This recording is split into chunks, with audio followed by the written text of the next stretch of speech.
नमस्कार। कल माननीय खंडपीठ जयपुर बेंच में जो लेवल 2 से रिलेटेड एक फैसला आया है, जो लेवल 2 का रिजल्ट रिवाइज हो रहा था, उस रिवीजन का जो ऑर्डर माननीय सिंगल बेंच का था, उसके ऊपर माननीय खंडपीठ ने स्टे लगाया है। इसको थोड़ा सा अगर एक्सप्लेन मैं करूं तो माननीय सिंगल बेंच जोधपुर और माननीय सिंगल बेंच जयपुर से एक फैसला हुआ था, जिसमें कर्मचारी चयन आयोग को ये आदेशित किया गया था कि वो एक एक्सटेंसिव एक्सपर्ट बॉडी का गठन करके लेवल 2 के जितने भी सब्जेक्ट्स हैं, उनके जो विवादित प्रश्न हैं, जो याचिकाकर्ताओं ने रिट्स के माध्यम से, अलग अलग एडवोकेट्स के माध्यम से कोर्टों में लगाए हैं, उनका गहनता से जांच करके जो विवादित प्रश्न है, अगर उनमें त्रुटि है तो उसमें बदलाव करें।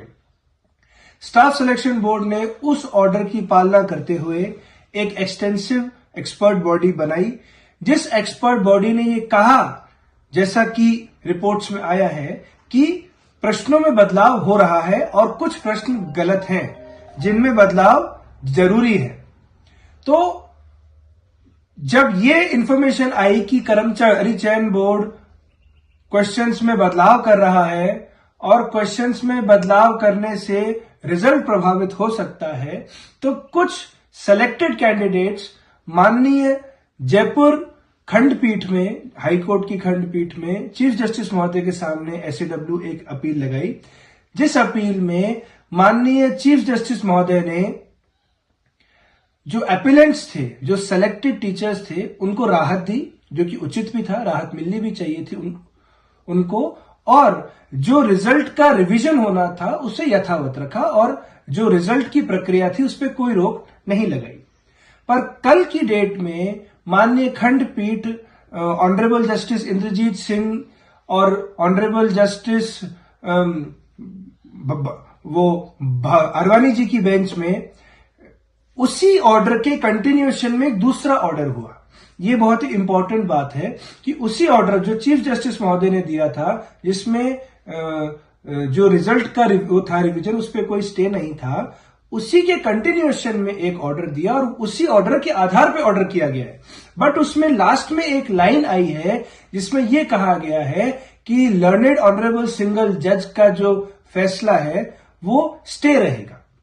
अब ये जो शब्द है, ये जो लाइन है, इस लाइन ने पूरी प्रक्रिया को रोक दिया है